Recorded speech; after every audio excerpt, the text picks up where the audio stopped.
Hello everyone and welcome to the latest episode of SUGTalks. I'm Craig Dale, your host, and together with our special guests we'll take a deep dive into the challenges, opportunities and topics facing SAP users today. Please make sure you do subscribe so you never miss another episode. I'm delighted to be joined today by Andy Hancock, Global Vice President, Domain Advisory for Supply Chain Management at SAP. So welcome, Andy. Well, thank you very much, guys. It's great to be here. Great to have you. All the way from the west coast of the US as well. Yeah, that's right. Yeah, I was fortunate to move across about 9 years ago with SAP to the Silicon Valley and Palo Alto area. Oh, fantastic. And in today's episode, we're going to be discussing supply chain management and SAP, as you may have already gathered from Andy's job title. However, before we get into that, I'd just like to ask you, if you could swap jobs with anyone in the world for a day, who would it be and why? That is a good one. I was wondering where this question was going to go. I think it would be Lewis Hamilton. I think I'm a F1 fan. I think just the mix of technology and competition, I think, and then obviously being able to go around the world and be an ambassador of your particular sport and be at the pinnacle. So I think Lewis Hamilton would be my choice. Oh, fantastic. I don't think I'd fit in the F1 car, to be honest, but I think that would be one hell of an experience. Yeah, I like that. Yeah, I think, well, my passion in life has always been cricket, and always, if I could think of somebody like, Joe Root or Harry Brook or somebody like that, just to experience what it's like getting paid for that you just absolutely adore something so much. But yep, I love my job anyway, of course. But just moving on to our topic now, if I can, Andy. And to start things off, could you please give us a little bit of an introduction to yourself and your role at SAP? Sure. Well, Andy Hancock. I've been in SAP 18 years now. I'm part of what we call the domain advisory. And this has dual roles. First, it's really being an advisor to our customer base. And then the second element is really to support our sales force in positioning the right products, making sure that as innovation comes through from the development and engineering organizations, that we can then translate that into business outcomes and business value. Oh, fantastic. And obviously in the supply chain advisory area, and I mean, I suppose SAP has been a critical part, shall I say, in a lot of their customers' supply chain management over many, many years around the world. And how's SAP's offering evolved over that time? Yeah, I mean, if you think about it originally, and what a lot of our customers think about SAP is all about the system of record, the system of transaction. And the way that we've seen with the business suite and the modular applications that sit inside of that for each of the line of businesses is now extending out that best of suite to best of business process. So with our portfolio extending out, we can then really get to that business outcome that organizations are looking for.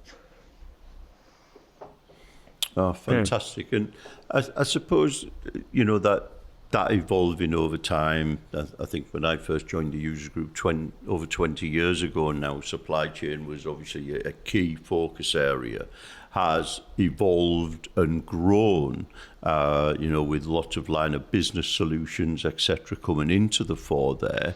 And, I suppose supply chains have faced unprecedented disruptions in recent years. We can probably go back to the COVID pandemic and those disruptions. So how, I suppose, has SAP pivoted, and how is SAP helping organizations make their supply chains more resilient?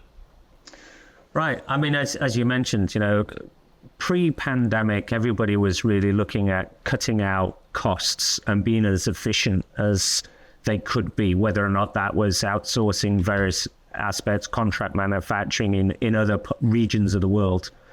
When COVID occurred and movement was restricted, so you had lack of labor force at ports, people weren't allowed to go into work. That really caused a lot of bottlenecks and materials scarcity across the entire supply chain.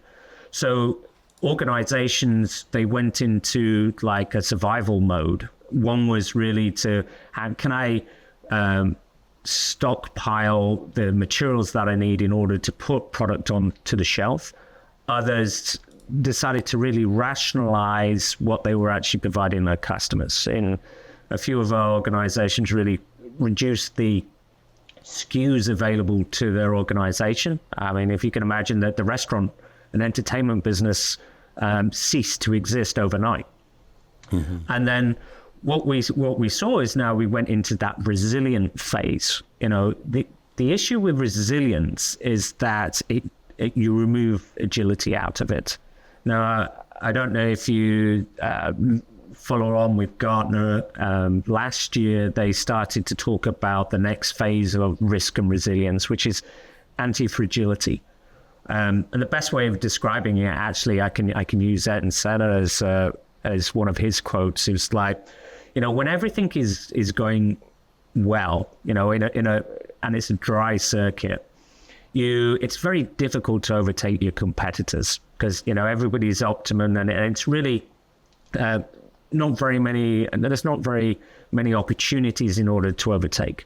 But when it rains and when you've got adverse weather, there are plenty of opportunities, and that's really what when we talk about supply chains and anti-fragility, it's really having the opportunity to take first movers advantage with your supply chain. And how you do that, is you transition from data silos, where lines of business within your organization are really working for themselves, individually, and that information flow into other parts of the business is restricted. So when you start to connect all of those processes up, you then have this ability to be more agile because you can take advantage of the information flowing into your organization. So now we see, and where SAP is supporting our organization is to get that agility back into their organization, so you can now take advantage of, as the world changes. We see it at the moment, particularly on the geopolitical side of things, is that supply chains are disrupted one week and then another. I mean, if you can't react to that or even be more preemptive in the way that you organize your supply chain, you're going to lose market share, and it's going to cost more than it should do. So that's the direction that we're going in right now. And I think it's a very exciting time for supply chain. Ever since the pandemic, the last 4 or 5 years has been a pivotal part of most organizations, is make sure that supply chain is running efficiently. Oh, fantastic. Yeah. Thank you. And, recently we've heard from SAP on the Business Unleashed event that was held online recently, coming with the business suite in the cloud. So again, I think you mentioned connecting processes up, but that back to that integration element of SAP solutions with the business suite in the cloud. So how, I suppose, does that fit in with SAP's wider supply chain offering? How does that help customers? Sure. So, when we talk about a business suite in an SAP context, we're talking about, integration with modular line of business applications. And it's as I mentioned before, it's breaking down those barriers, the silos of information, and allowing, a data-driven business to occur. It gives you that efficiency and visibility of all your mission critical data, and when we talk about the Business Unleashed element, when we talk about the business data cloud, it is providing that, that holistic one data model in a semantic layer that gives you that access to all of those data products. So the idea is that we will start to build out a series of data products within supply chain management and the other lines of business, which can then be accessed to provide insight applications, both managed from SAP, as well as our partner ecosystem and our customers. So you then, as we were talking about it, the longer term vision for supply chain management, based on that foundation, we can now move into what we call orchestration, which is because we have greater visibility at a more granular level, and we can react to those insights feeding up. We're moving away from that, PowerPoint in the boardroom and it taking days for actions to execute, to enabling that simultaneous decision and then action to occur. So we then move into that orchestration element. I can have my planner, I can have my logistics manager understand not just their area of expertise and responsibility, but they know the impact either upstream or downstream on their supply chain. And it's an exciting world, with all of the technologies that are becoming accessible to organizations. The heavy lifting of the large language models and foundation models are done. Now it's really let's engage those models and knowledge graphs to create those business outcomes that we all really want for technology to do. Oh, great. That I like that integration element, that breaking down of silos to give people that more holistic view of everything. If you like, they're able to see the big picture, what they do, how that impacts other areas of the business and other pieces further down the supply chain. Yeah, that sounds really positive. And on one of those, I suppose, elements that we hear a lot about is sustainability. And, it is a growing concern for many organizations. And how is SAP helping make supply chains more sustainable?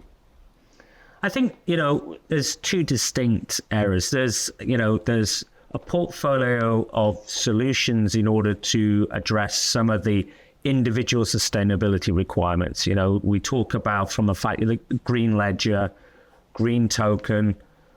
We then look at sustainability control tower to have that overarching understanding of what's going on within an organization. Then there's individual products like product lifecycle costing, EH&S. And then when we get really all the way down, I was talking to a plant manager earlier this year, and the whole concept of sustainability and how it's reported changes. Before, it was industrial manufacturing organization, and they used to just sweep the scraps off the floor, the shavings, and then just put them in a bin. And at the end of the month, somebody came around and just bought that scrap metal and took it away.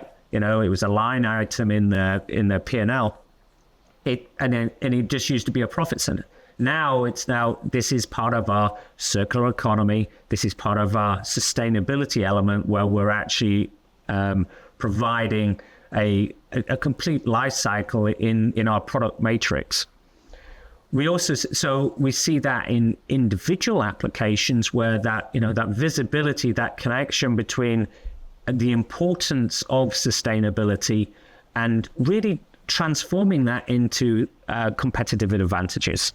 So when we think about, scope 3, if I can, a tier 1 auto manufacturer, when they're looking to, their tier 3 suppliers, a part of that competitive advantage when I'm trying to compete as a tier 3, I can provide, these are my carbon credentials.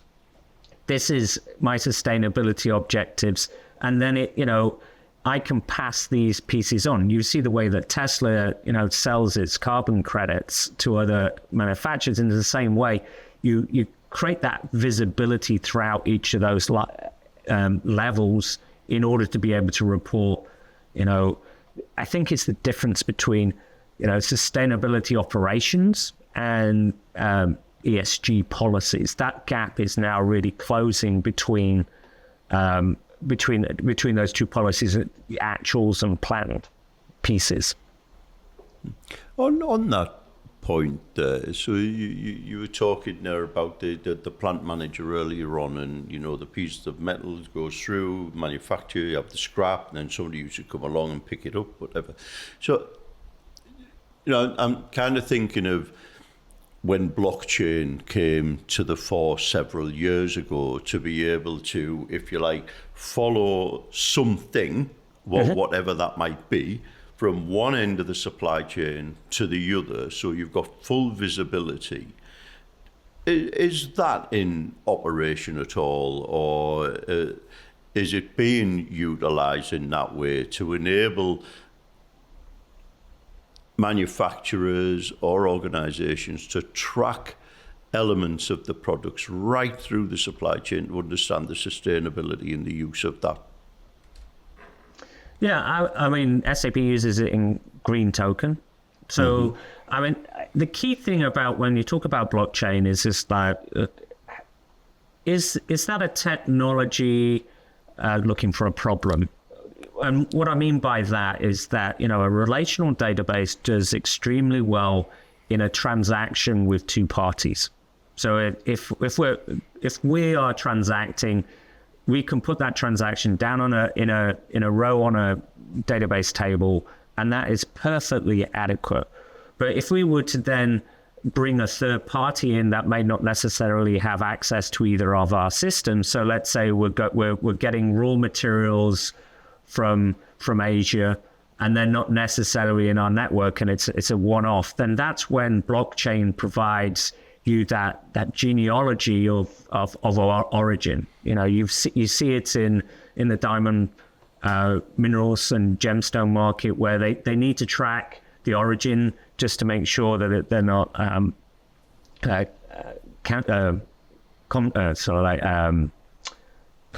I forgot. Conflict diamonds. Conflict diamonds. That was it. Yeah, I was just trying to remember. Leonardo DiCaprio came into my mind. I don't know why. I think it was a movie, wasn't it? That was it. It was like I had a little bit of a blank on what it was called. But the idea is that when we talk about blockchain in that space, is that, okay, does it fit the profile in the way that technology is applied? We've been successful in some of those elements where the origin is not in the corporate or enterprise world, and it's very easy to then start tracking it through. I think the other one was tuna fishing. We've had in that space. Oh, wow. That's very interesting, the tuna fish. So is that, obviously tunas can, big tuna fish can go for one hell of a lot of money, and then it gets sliced up and put in sushi restaurants here, there and everywhere and charge a fortune for. Right, yeah. So the idea is that, you have let's say an individual, all they have is a mobile phone, and they're out in the Pacific catching tuna. You want to be able to say, well, this is the individual that caught it at this particular point in time, and that's the start of that blockchain and the distributed ledger. And so as that tuna moves through the supply chain, the touch points are then added to that ledger to give you that that complete genealogy. So then when you get to the consumer at the end, you have a barcode, you can scan it, and then it will give you that origin. I think coffee is another place that does it as well, because you have the very small individual farmers providing the beans, and they're not going to have an SAP system, probably not even an Excel. It's probably all down on pieces of paper somewhere. And so that element gives you that traceability. Fantastic. Didn't think we'd be talking about fishing on this discussion, but hey ho, it's where it goes. Fantastic. We know our community, but we don't know yours yet. Why not share the benefits of your UKI sub membership with those who don't know about us? The UKI Sub Referral Scheme rewards you for helping to grow and develop our community. You can check out the link in the description to find out more about how you can get involved. Terms and conditions apply. We hope you enjoy the rest of the podcast. I mentioned blockchain because it came to mind, and like you said, is it technology looking for a problem? And in certain areas, as you've mentioned there, it certainly does have a place. But it seemed to be something that came dashing onto the scene and then maybe faded a little away from it. And on that point, we are hearing a lot about AI, of course, and everything seems to be AI these days. And another big part of AI is also utilizing that for automation and automating elements of the supply chains. Can you share some examples of how SAP is integrating artificial intelligence to enhance supply chain efficiency? Yeah. I mean, I think the first thing is really to define artificial intelligence. We see, a lot of column inches being created around generative AI, which is really the latest version of it. But, SAP has been doing statistical modeling since 1995, so our solution APO would use that in order to do your optimization of supply chains.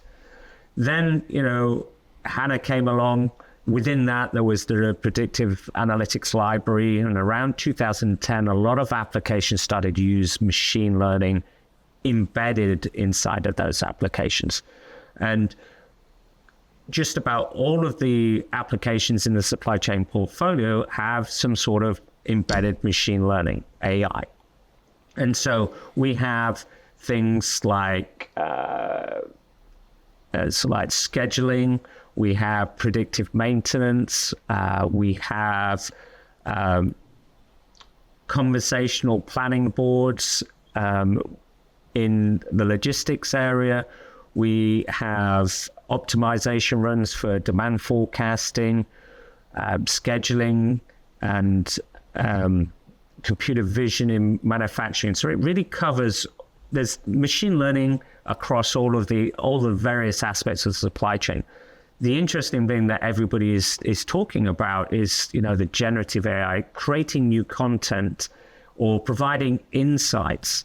So what we're doing right now is, trying to get to that autonomous, self-healing supply chain with an element of orchestration over the top of it, is providing insights to the actions. So, if I do a demand forecast optimization run, I can then look back and see, okay, what are the attributes of the run that I should be aware of? What influenced the output of it? How did I get to that end result? By providing that insight, I can then quickly respond, okay, then maybe there was something in there that didn't make a lot of sense and I need to change the parameters to it. Or it has created an insight or a trend that I wasn't aware of. So, artificial intelligence is very good at identifying trends and patterns in data. We then, see it moving into, agentic workflows, which is then allowing this, we're allowing this autonomy element. So when we talk about agentic workflows, is that, we have agents that are interacting with each other inside of that process. So we could have a logistics agent that understands the 3PL contracts and capacity available to me. I could have a manufacturing agent that's looking at the production run. And then those two could interact so that the logistics agent then say, okay, then I know there's an oddly shaped production run coming. I need to bring a particular piece of a vehicle in order to transport it away. Or I need to move it to a distribution center because it's perishable goods. Those sort of elements, rather than an individual working all of that out, we have that autonomous element now within our supply chains. And, it's going to get better and better. It's the hard work of the large language models, understanding natural language, that is done. It's now really how do I enable foundational models within systems? How do I enable the business process to have elements of autonomy in it in order to take that first mover's advantage? It's really what we're talking about is, can I be more efficient? Can I take more market share? And can I increase my customer satisfaction better than my competitors? So and that will all really affect the bottom line. How profitable am I as an organization today, and what about tomorrow? Oh, wow. And if I may stay on the technological aspect, just for one final piece, final question for you, if I may, Andy. And this goes way over my head, I have to be honest with you. We've talked about AI and almost, that the large language models and the vast amount of data that needs to go on there. And I was reading an article the other day that was talking about this year being the year for quantum computing. And, okay, probably only understood every 5 words or something like that in the article. But how will that affect kind of the supply chain elements of the future? I think they were saying it's going to be about maybe 30 years before we see this in mass production or whatever. Or is it just the fact that it'll just make everything quicker? It is. It's a very exciting proposition from quantum. So if you understand, no longer is it ones and zeros from compute, but you also have a state where both a 1 and a 0 exist at the same time. So, to translate that is really just think of you're going to do a forecast plan. With quantum computing, all possible options are resolved. So it's simultaneously. So you can, once you decide, there's certain algorithms that sort of, I think Grover's is one of the equations that you apply to it. But basically, every answer to any question that you will have in the supply chain is already created in quantum computing capabilities. So you'll be always efficient. So, we talk about trade tariffs going on. If that was to be impacted tomorrow, you would already know what the action for your supply chain in order to circumnavigate that and to be the most profitable part of it. Now, SAP we're actually already working with IBM in Munich around quantum computing, and we've actually plugged up our transportation management in a research environment to see how quantum computing can react to simple business process like transportation. And so it is a very exciting time, but just like anything, it's definitely on a rise on the hype cycle that Gartner creates. But there will always be a downside, that trough of disillusionment between, this is a great technology, but how do we get from that all the aspirational theoretical elements to practical applications? And that's where we've got this years and years of gaps, not even to mention the technologies. Quantum computers are very unstable. It's not like we're going to have it in a laptop anytime soon or even in a data center, because the whole physics element of it is very, very unstable and very not very practical in order to maintain in a business context yet. But we progress and we get better and better over the years. So it is an exciting time. For with supply chains for quantum computing, but it's going to be a while. Wow, fantastic. Now, I think I even understood some of that, Andy. So thank you for that. And if I did understand correctly, this might mean that once transportation management is kind of all the algorithms are run and the possible answers are out there, delivery companies, I won't mention any specific names, may not have to have the driver run up my drive, drop kick the parcel over the gate and then leave. Everything will be scheduled properly. So really looking forward to that. Exactly. Mind you, they might not be driving vans in 30 years' time, but you never know. Still might have a transit out there. Just while we're on the future, I suppose, Andy, what do you see as future developments for supply chain management, SAP, and probably the more near to mid-term? Yeah, I think the near to mid-term, I think we are going to be spotted more with everyday AI. So this, a version of ChatGPT almost embedded across all of your applications, all the elements, in short, bite-sized stories of information. I think that's one element, that piece.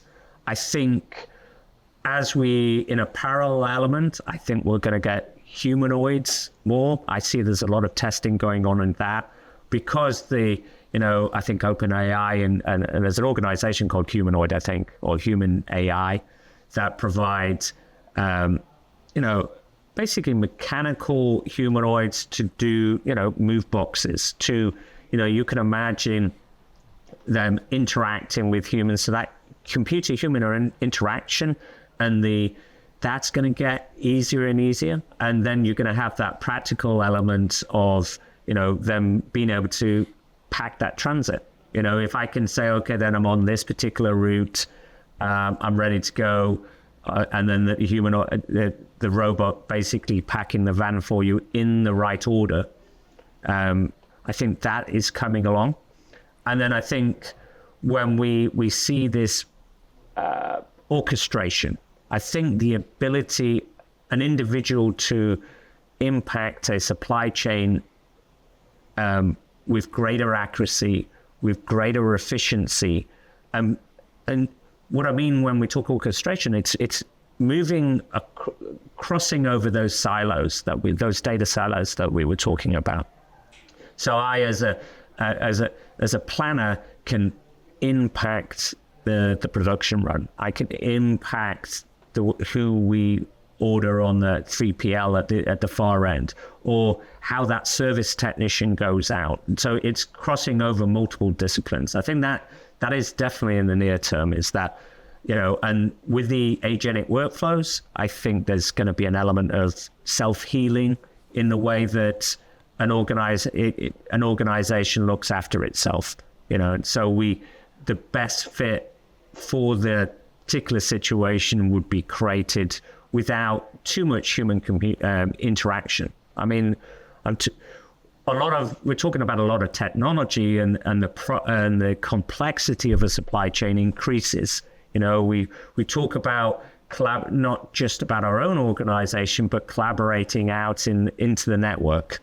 So my business network, because we don't do business on our own. We do it with a lot of different organizations and parties that are third party to us. And I see the way that information coming in is still, humans still going to be the center of everything. You're still going to have that human touch point, but they're just going to have more refined information that will make them more efficient in their decision making, so they can get to their business outcome more efficiently and more profitably. Fantastic. Thank you. Certainly exciting times ahead. And, there's a lot of things for people to unpack and think about there, and what we've been talking about. And as we come to a close, Andy, taking you back now to the advisory side of your role, what would you suggest to SAP customers as the top maybe 2 to 3 areas they should perhaps focus on regarding the supply chain and SAP to reap more value from their SAP investment? I mean, the top thing is planning. is that look at, how do you plan today? How could you plan tomorrow? I think a lot of the technology and emphasis on understanding, how things are scheduled, because there's two elements. There is the execution element within your organization, and then there is the long to mid-term planning capabilities. Is how do I do that? How do I get that visibility? I think that would be one. I think going back into, from a collaboration element, I think supply chain, you're going to be left behind if you're not thinking about how do I collaborate? How do I share information with the other parties within my supply chain? I would then think, it's all about, talent retention. We talk about we talk about technology and very much on the application side, but I think, the workforce is still going to be there. It's going to be evolving. How do I support them in educating them in the way that the business is going to run?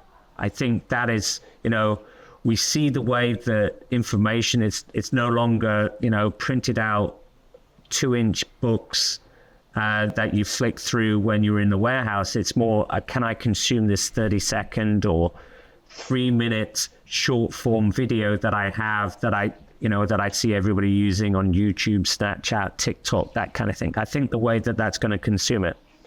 I think the element of, the way that you set that learning up will then attract the talent that in certain industries is a little missing. We've had an aging workforce, they're leaving, they're going, and the expectation of the workforce coming in is different. They're wanting all of this technology. They're wanting the insights. They want to understand a little bit more than just being told, go do this job. So I think that is another piece to look at within the space.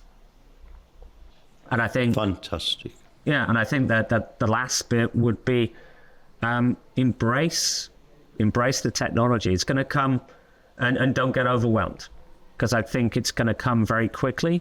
Organizations like SAP, we have a very clear path and strategy of the way that we're going to implement this. And I think ask questions and educate yourself. Thank you. Thank you so much, Andy. And what I really liked about that was we've spoken a lot about a lot of technological advancements. We've talked about artificial intelligence, automation, quantum computing, what the solutions and technology can do for you. But I think you mentioned there that people are still at the core. And I think that's important for everybody to understand that, we are still at the core. And that I like that bit about collaboration, because life's about relationships, and having relationships supply to supply, business to business, it still puts people at the center. And fantastic. Thank you very much for your time and for your insights. I've really enjoyed speaking to you today, Andy. You're very welcome. Thank you very much for inviting me. Thank you. And thank you for listening. We hope you enjoyed the conversation and found it valuable. Please make sure you subscribe so you don't miss any of our future episodes. Until the next time, stay safe, stay well, and stay connected.